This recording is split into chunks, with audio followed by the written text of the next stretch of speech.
In this video, we're going to talk about how to contribute to open source and actually take you through the steps. But first, for those who don't know, what is open source? Well, a lot of technology that has been created on the internet that we know today has been built on top of open source projects. And open source projects means that anybody can view the code. Anybody can see the code of a program, can inspect it, can modify it, can enhance it. In this way, the idea is that by sharing this information with everybody, we get everybody's input and we use the collective mind to improve software. Not only that, but it also benefits everybody, right?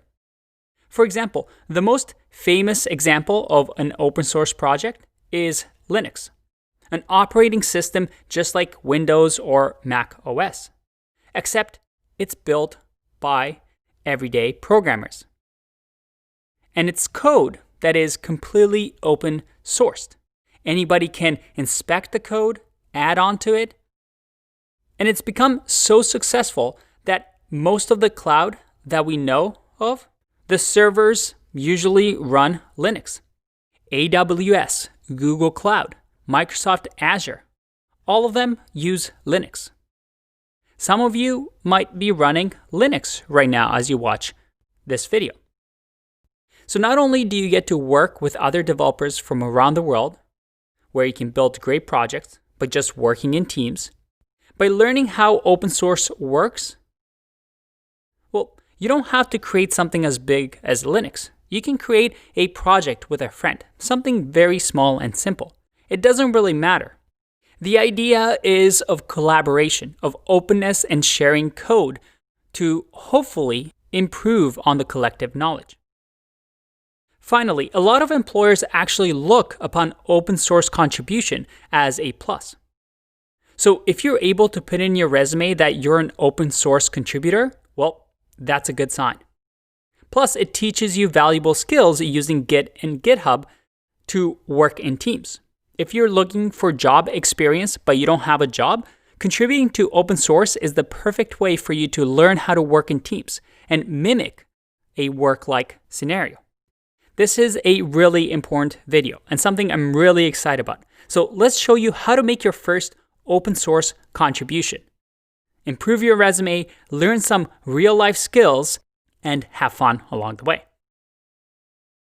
Now, we've actually created some open source projects for you for this course. We have the Zero to Mastery repository here, where we can see that we have about 64 projects open right now with about 2,000 contributors. That's a lot of people, and this number is bound to increase. Now, this place was created as a practice ground for you, a playground. Nobody will yell at you if you break things. You can contribute, add silly things, whatever you want. It's a testing ground. The idea is to have as much fun as possible and make it as easy as possible to contribute to open source.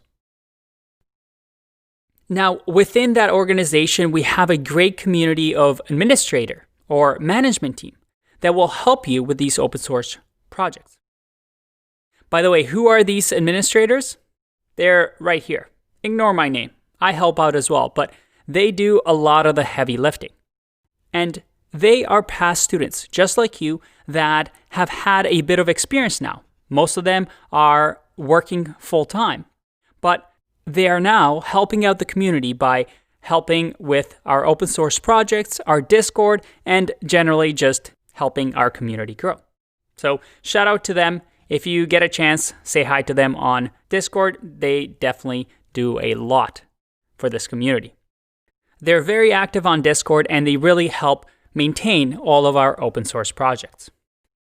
So let's learn how to make our very first open source contribution. I do want to note here that this isn't the only way for you to contribute to open source. This is just a playground that we've created for you.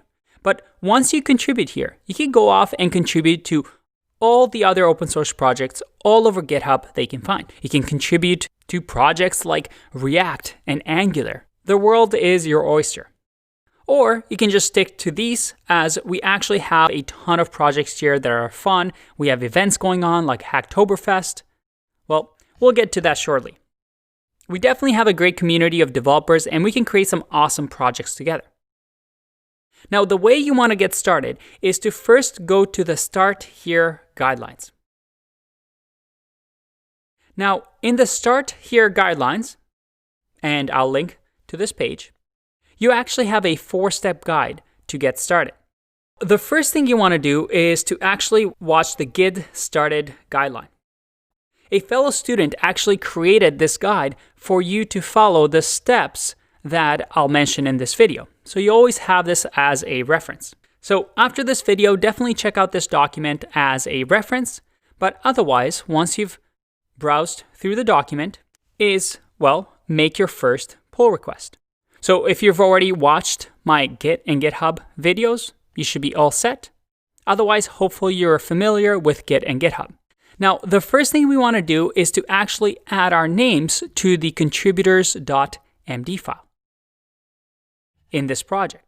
So if you go up, you'll see that we have a contributors.md, which stands for Markdown file. And if I click on here, you see that all the contributors that we have over 1,000 contributors. And if you scroll down, these are all their GitHub names. So your first task is to actually add your name to this list. So how can we do this? Well, we can just clone this repository, but a more recommended way of usually contributing to open source is to fork the project. Fork essentially means copy over the entire project and put it on your own GitHub profile. So if I click fork here, and we see over here that you can select where you want to fork the project and you want to select your profile. So once we fork this project, we make a copy of it. It's like we own this repository now with our own version of the Start Here guidelines. So once we have this, we can clone this repository using SSH or HTTPS, whatever you prefer. In my case, I'll use SSH so that I don't have to use my password every time. I can now say git clone and clone this repository. Now we can cd into Start Here guidelines, and we can open this up in our favorite text editor. Now, once here, let's clear this. We have the contributors file, which we need to add our name to. Now you can see here the contributors file is getting quite long because, well, we've got a lot of students who are contributing to open source. But at the very end, make sure you're at the very end here, you want to add your own name. Now here's the thing. Right now we're on the master branch, but I'm going to show you what a good practice is. We have our forked project, and we want to create a new branch to work off of instead of master by saying git checkout -b to create a new branch. And we want to name this branch. In our case, let's just name it test. If I hit enter, you'll see that now I'm on a new branch called test. And in this branch, I can add my name to this contributor list. In your case, you'll want to use your own GitHub profile. So we're using Markdown here, which is a syntax to write and have some functionality. For example, if we go to the contributors list, you'll notice that they are all clickable links. So we essentially use the same notation. We do a dash, square brackets with your GitHub username, and then in the parentheses, we just have the actual URL that you want to link to. In our case, the GitHub username that you have. So your GitHub username here, GitHub username here. Once we do that, we can save this file and now go back to our terminal and say git status. And we see here that, yeah, we just modified our contributors.md file. And if I do git diff to see any changes that we've made, we see that we've added this new line. So let's clear this.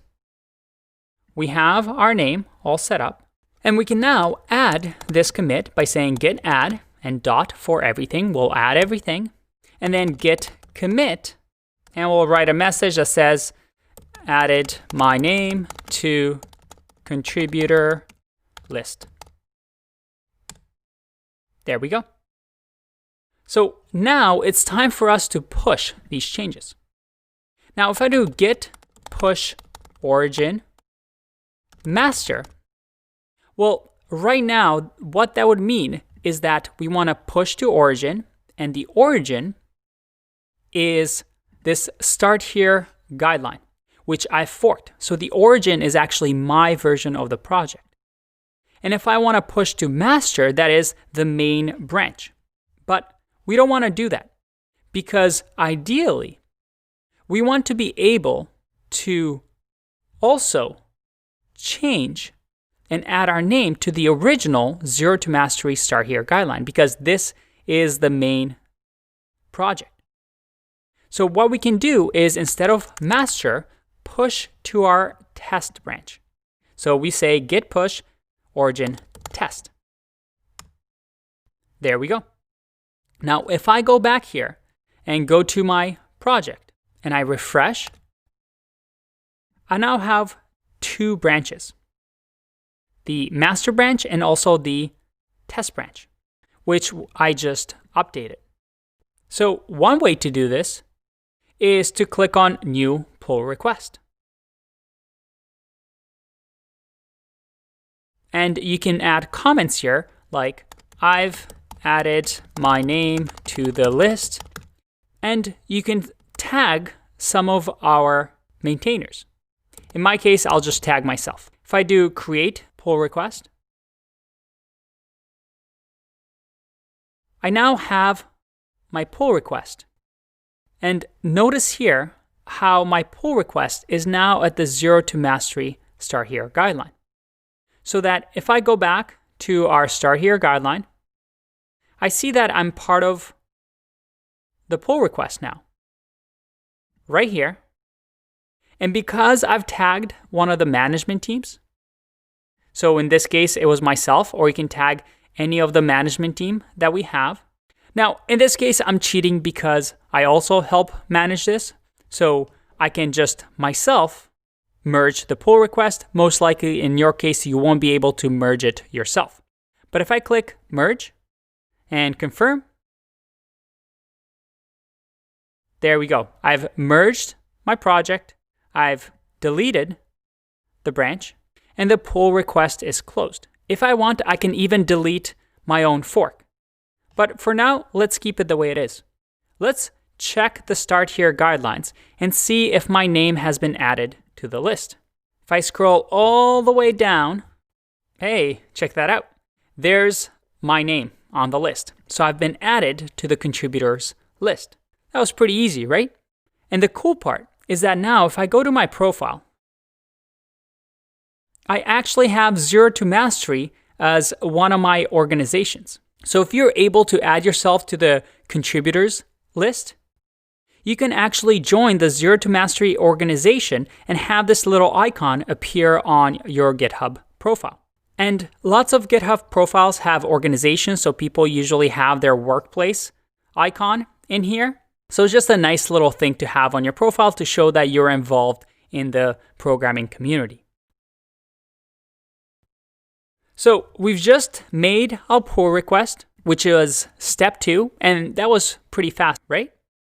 Finally, the next step is to go join an actual project and start contributing the way we just learned in our Zero to Mastery organization. Now, there's actually a guide that we provided for you to figure out what project you choose, what's going to be good for you. We also have in our Discord a group projects section where we can look at some of the current projects that are happening, or you can just go to the Zero to Mastery organization and pick any of the repositories to contribute to. Now, in the next video, we're going to contribute to one of these projects and show you a real life scenario. I'll see you in that one.